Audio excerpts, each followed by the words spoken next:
the political situation in the United States, where Vice President Kamala Harris has once again been heckled by anti-Israel protesters during a rally last night in Savannah, Georgia. The Democratic presidential candidate responded by stressing her support for a ceasefire and a hostage release deal. Take a listen. We are witnessing a full-on assault on other hard-fought, hard-won fundamental freedoms.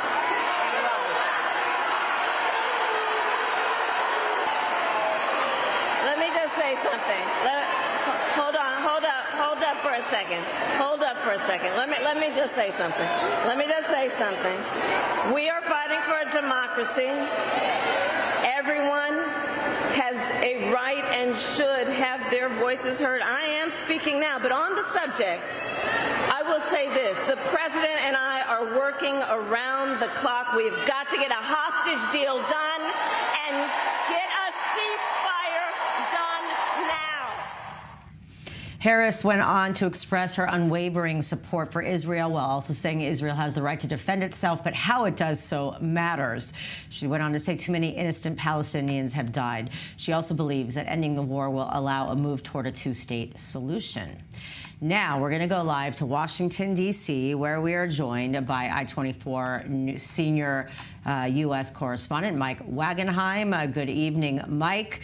Obviously not the first time that Kamala has been heckled, but she seems to handle it.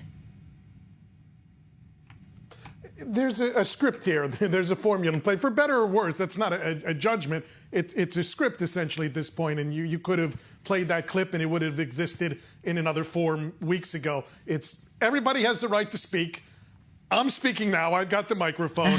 Hostage deal needs to get done. Ceasefire needs to happen.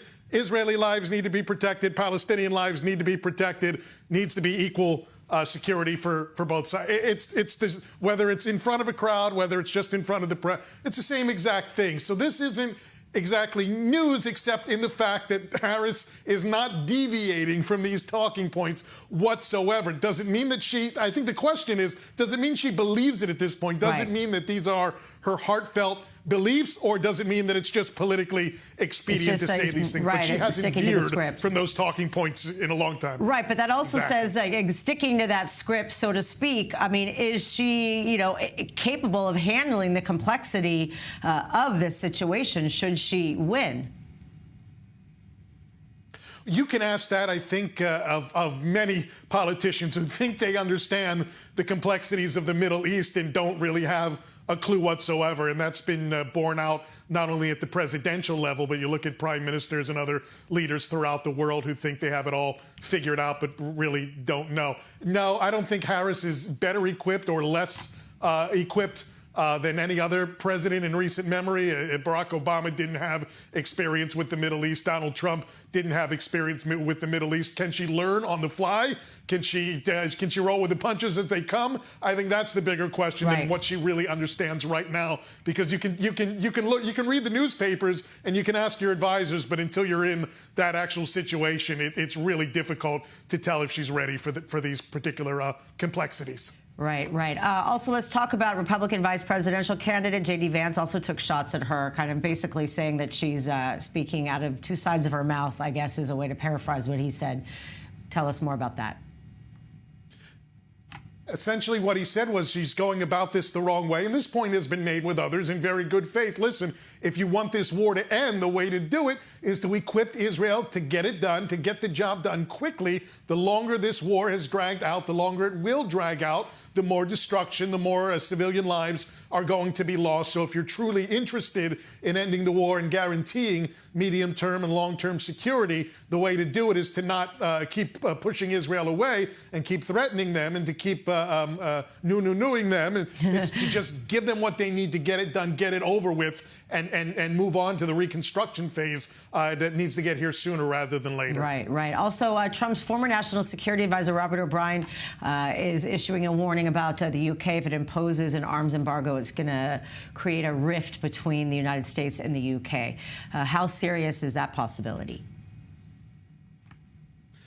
I think it depends on really who's in charge. Robert O'Brien served under a Republican administration under Donald Trump. I think it really depends on who's going to run the White House next and what policies and strategies they're going to take in terms of foreign policy. But Washington has been pretty protective of Israel one way or another. It hasn't always reflected in their trade policy. I mean, look at Turkey, for instance. Turkey has been an enemy to Israel over the last, year and a half. There was some warming of ties there, but it all fell apart on October 7th, and some could argue even before that. The U.S. hasn't really punished Turkey to any great extent. There was even an agreement lately to provide them weaponry. So it really depends more so on who's going to be running the White House than it does what the UK does in terms of this weapons transfer or that weapons transfer. All right. Thank you very much, Senior U.S. Correspondent Mike Wagenheim. One last